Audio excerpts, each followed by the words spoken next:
Hello बच्चों, welcome back to dream chemistry classes. देखिए, आज हम बात करेंगे कक्षा 8 गणित की स्माइल वर्कशीट सॉल्यूशन, जो दिनांक 1 सितंबर 2021 की है। और इसके जो क्वेश्चन है वो लिए गए हैं अपने एक चर वाले रैखिक समीकरण अध्याय से और समीकरणों पर आधारित प्रश्न। ठीक है, तो अब देखिए, इसका पहला प्रश्न है। इसकी बहुत सारी वर्कशीट आ चुकी हैं और एक वर्कशीट और देख लेते हैं। देखिए, पहला प्रश्न है कि दो संख्याओं में पहली संख्या दूसरी की तिगुनी है। प्रत्येक संख्या में 15 जोड़ने पर पहली संख्या दूसरी की दोगुनी हो जाती है। संख्याएं ज्ञात कीजिए। तो देखो, पहली संख्या दूसरी की 3 गुनी बता रहा है। दूसरी की 3 गुनी बता रहा है ना, तो हमें सबसे पहले गणित में देखो हर चीज़ मान करके ही करनी पड़ती है, तो दूसरी संख्या को हमें मानना पड़ेगा। तो यहाँ हम क्या लिखेंगे, देखो सॉल्यूशन में माना दूसरी संख्या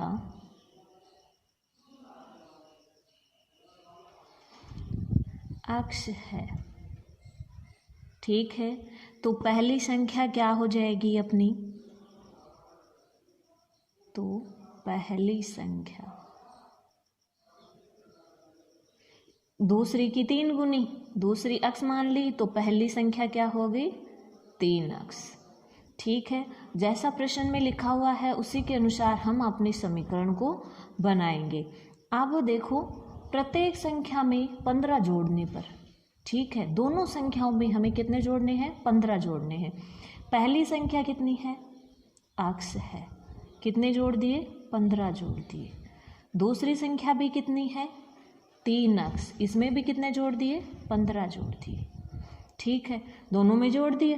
अब ये क्या कह रहा है कि 15 जोड़ने पर पहली संख्या दूसरी की दोगुनी हो जाती है।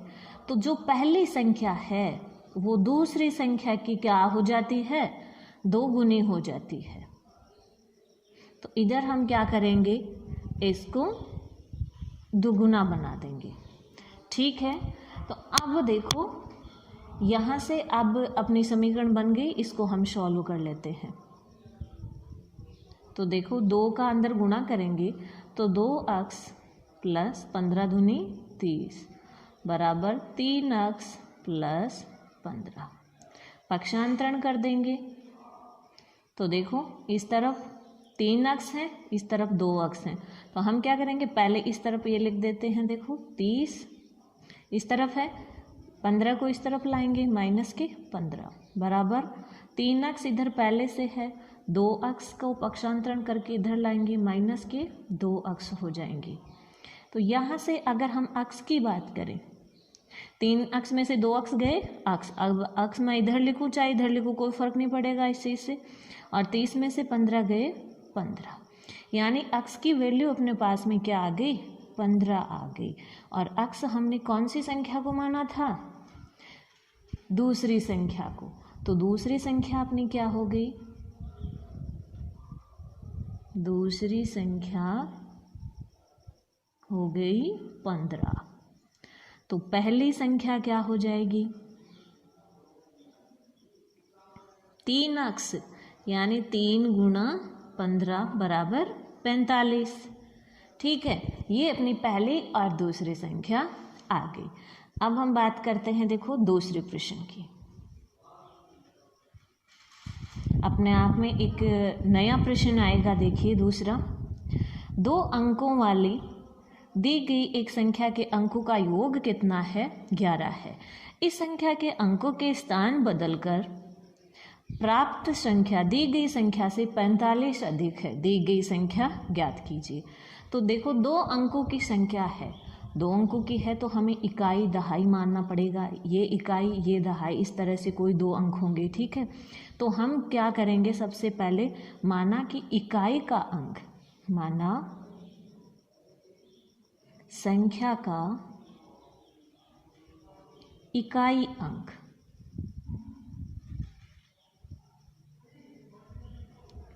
क्या माने, अक्ष मान ले। तो दहाई का अंक क्या हो जाएगा, दहाई अंक, ये हमें कहाँ से पता चलेगा? प्रश्न से पता चलेगा। क्यों? क्योंकि देखो दोनों अंकों का योग 11 बता रहा है और एक अंक अक्स है, तो दहाई का अंक क्या हो जाएगा? 11 माइनस अक्स। ठीक है, तो अब इससे हम संख्या निकालेंगे, अर्थात जो दी गई संख्या है, दी गई संख्या वो क्या हो जाएगी? देखो दहाई में हम हमेशा क्या करते हैं? 10 का गुणा करते हैं।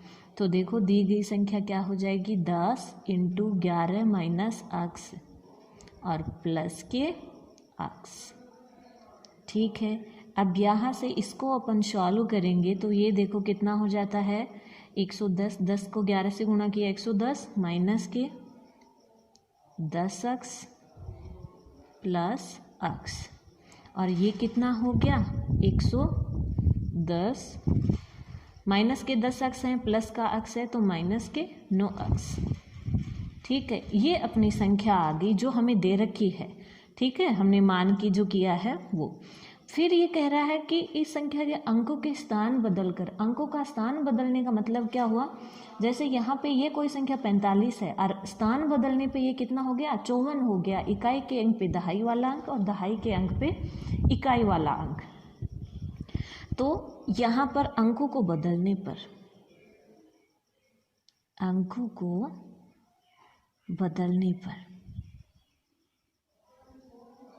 तो अंकों को अपन जैसे ही बदलेंगे अपनी संख्या क्या बन जाएगी? देखो इकाई वाले अंक में 10 का गुणा कर देंगे और दहाई वाला अंक ऐसा का ऐसा लिख देंगे, तो ये बन जाएगी अपनी संख्या 10 अक्स प्लस 11 माइनस अक्स। और ये कितनी हो गई? देखो 11 प्लस के 10 अक्स और माइनस का अक्स, तो ये कितने बच गए? प्लस के 9 अक्स। ये दोनों संख्या आ गई, ये तो जो दी गई है वो, और ये अंकों को बदलने पर जो हमें मिली है। अब देखो जो प्रश्न में कह रहा है, प्रश्नानुसार क्या कह रहा है कि अंकों को बदलने पर प्राप्त संख्या दी गई संख्या से 45 अधिक है। तो अंकों को बदलने पर हमें कौन सी संख्या मिली है? यहाँ पर हम पहले ये लिख लेते हैं कि पहले हमारे पास में कौन सी संख्या थी? 110 माइनस के 9 अक्स, और बाद में हमें कौन सी मिली है? 11 प्लस 9 अक्स। और अंकों को बदलने पर जो संख्या मिली है वो पहले वाली संख्या से 45 अधिक है, तो ये 45 हमने इस तरफ ऐड कर दिया। अब देखो इसको सॉल्व कर लेते हैं। 110 और ये 45 कितने हो गए? 155। ये 11 इस तरफ प्लस का है, इस तरफ आएगा तो माइनस का हो गया, बराबर 9 अक्स इस तरफ पहले से है, ये माइनस के 9 अक्स इधर आएंगे तो प्लस के 9 अक्स। यहाँ पे कितने हो गए? चलो पहले से अक्स वाली संख्या पहले लिख देते हैं। ये कितने हो गए? 18 अक्स, बराबर 155 में से 11 गए 144। यहाँ से अगर अक्स का मान निकालें तो 144/18 बराबर कितना हो गया? इसको काटेंगे तो 8 आ जाएगा अक्स का मान। अक्स का मान कितना आ गया? 8 आ गया। अब देखो अक्स का मान अगर 8 आ गया तो हमारे पास में कौन सा अंक आया है? इकाई का अंक। तो इकाई का उस संख्या का जो हमने मानी है उस संख्या का इकाई का अंक क्या है? 8 है। और दहाई का अंक, दहाई अंक कैसे निकालेंगे? देखो 11 माइनस अक्स माना था तो 11 माइनस 8 बराबर 3। ठीक है, अब अपनी संख्या क्या बन जाएगी? पहले इस तरफ किसको लिखेंगे? दहाई वाले अंक को, और इस तरफ क्या लिखेंगे? इकाई वाले अंक को 38, यानी कि वो संख्या क्या है अपनी? 38 है। ठीक है, चलते हैं नेक्स्ट प्रश्न। नंबर 3 प्रश्न है, देखिए, दिया की आयु नेहा की आयु की दोगुनी है। यहीं से स्टार्ट कर लेते हैं। 10 वर्ष पहले उसकी आयु नेहा की आयु की 3 गुनी थी, दोनों की आयु ज्ञात कीजिए।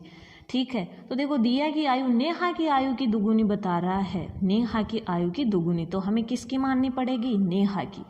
तो यहाँ सबसे पहले हम क्या करेंगे, देखो यहाँ कर लेते हैं इसका सॉल्यूशन। माना नेहा की आयु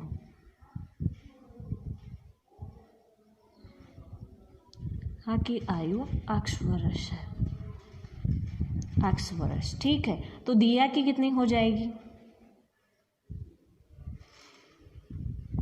दो गुनी यानी कि 2x। ठीक है, जैसा प्रश्न में दिया गया है वैसा का वैसा लिख दिया। 10 वर्ष पहले, यहाँ लिखते हैं 10 वर्ष पहले। तो देखो किसी की भी आयु 10 वर्ष पहले क्या होगी? 10 वर्ष घटा देंगे उसमें से, तो नेहा की क्या हो जाएगी? x minus 10। इसी तरह से दिया की क्या हो जाएगी? 2x minus 10। ठीक है, अब देखो 10 वर्ष पहले उसकी आयु नेहा की आयु की 3 गुनी थी। नेहा की आयु की 3 गुनी थी, किसकी? दिया की आयु। तो यहाँ बराबर का निशान और ये 3 गुना कहाँ लग जाएगा? इसके पीछे लग जाएगा। ठीक है, समझ रहे हो? अपनी समीकरण बन गई। अब इसको अपन सॉल्व कर लेते हैं। तो देखो 3 को x से गुणा किया 3x, प्लस माइनस माइनस 10 को 3 से किया 30, बराबर 2x माइनस 10। यहाँ से देखो पक्षांतरण कर लेते हैं। 3x माइनस 2x बराबर माइनस के 10 पहले से हैं, माइनस का 30 है, पक्षांतरण करेंगे प्लस का 30 हो गया। 3x में से 2x गया x, और यहाँ पे कितने आ गए? 20। यानी x का मान कितना आ गया अपने पास में? 20 आ गया। और x हमने किसकी मानी थी? नेहा की मानी थी। तो नेहा की आयु तो क्या हो गई? x यानी कि 20 वर्ष। और दिया की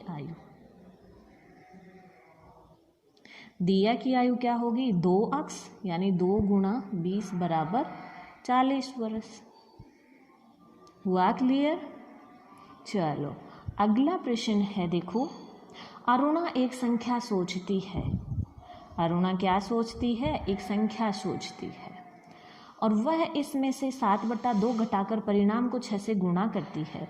अब जो परिणाम मिलता है वह सोची संख्या का 3 गुना है। वह सोची गई संख्या ज्ञात कीजिए।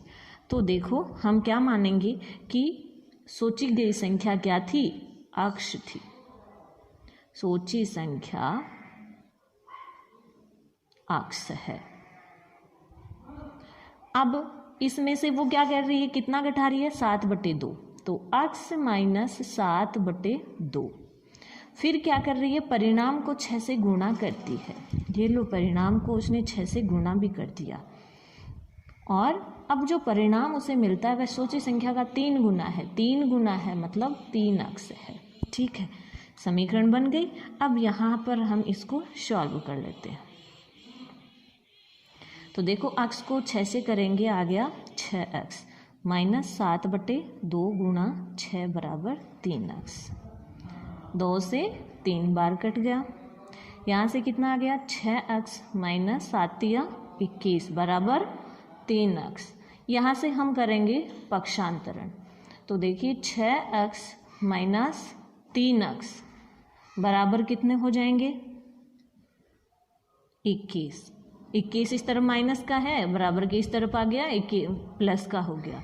6x में से 3x गया, 3x बराबर 21। और यहाँ से अगर हम x की बात निकालें तो 21/3 बराबर 7। यानी कि वो संख्या कितनी है?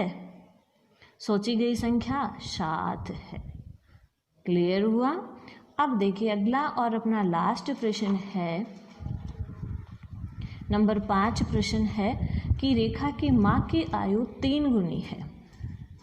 ठीक है, रेखा की माँ की आयु रेखा की आयु की 3 गुनी है।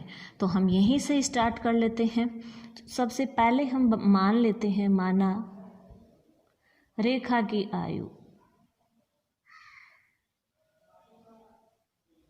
आयु कितनी है, x वर्ष है, तो उसकी माँ की कितनी हो जाएगी, इसकी 3 गुनी, यानी x की 3 गुनी यानी कि 3x।